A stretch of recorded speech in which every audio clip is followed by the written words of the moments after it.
How are you doing today? Well, this is a bonus video for all of you out there who've been really diligent. Diligent? Easy for me to say. I wanted to show you the benefit of practicing over and over again the same sort of things.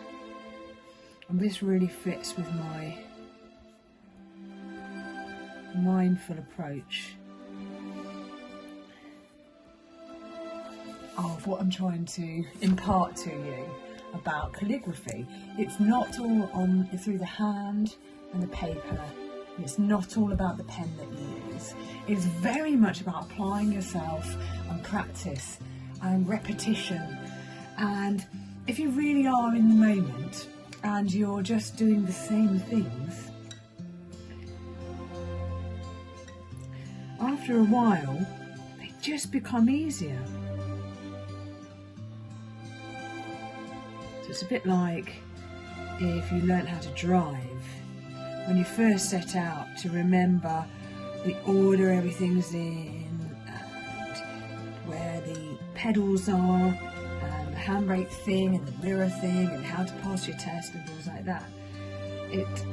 At the start of it, it's all a bit overwhelming. But you'll find by repeating your intentions, I personally have found it makes you more determined to get it right. Now, if I told you that by repeating these alphabets over and over, even for me to sit here now and do it, that it's beneficial, you're going to do it, right? And you couldn't help yourself more, to be honest with you. I'm a big fan of trust and honesty, and I can honestly tell you that I sometimes do a few lines like this before I'm going to start writing. I'm also going to tell you it's quite tricky to make sure I haven't missed out any letters while I'm talking to you while I'm doing this. But I also wanted you to know that I practice my own advice. Now, you can see this video from where you're sitting, and now you can compare whether you think that every single letter is uniform. Does it actually matter?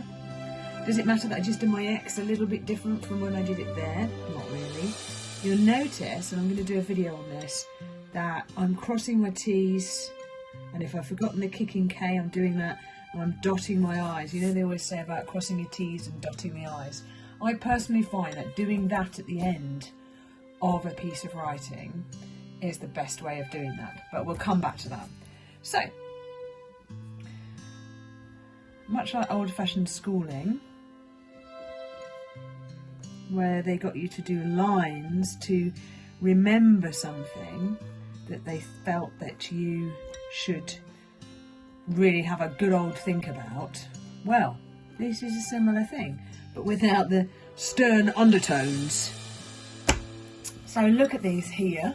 I did ask you before to practice your alphabet of joining everything together, and I did remind you that when you write words, then you won't necessarily have the letters in this order. It's very unlikely that you'll write out a whole alphabet like this.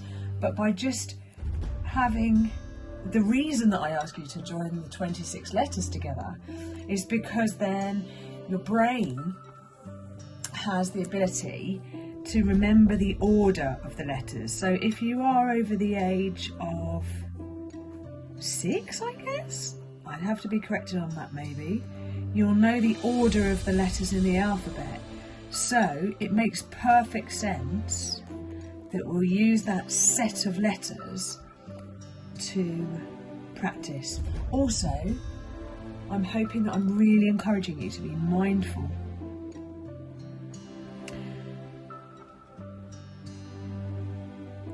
Now, I'm writing this very much more quickly than I think you might.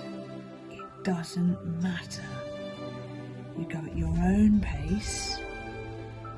you won't have to be talking to people when you're doing it. You can just quietly sit. Oh, look what I did there. That was crazy. I just sort of did it in the middle. It doesn't matter, you see?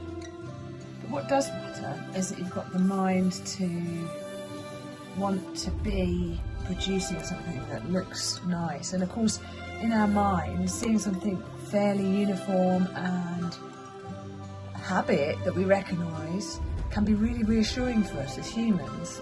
So this whole alphabet mentality, if you do a page of these, I can absolutely predict that you're going to feel really good when you look back at it for two reasons. One, you might look at it and think, oh my god, that was really messy at the top, but it's really, really nice at the bottom. Yeah, I've made real progress, hooray. Or you might look at it and think, hey, I'm amazing. These all look really similar. And both of those things will boost your confidence. So instead of telling you how to write calligraphic letters straight off the bat and how to use the calligraphy pen, I'm hoping that this gives you, I don't know, just a sense of achievement so that you know it's possible for you to write in this really neat way. Also, as you go down the page like this, you'll notice that I'm finishing in different places. It doesn't matter, but in general, the F's are kind of lined up. But that doesn't matter, and it doesn't matter if you filled a different amount of space here from here. It doesn't matter. But what matters is that you repeat the idea, okay? Just like we eat our meals, or we have our daily run, and things like that. If you go this slowly,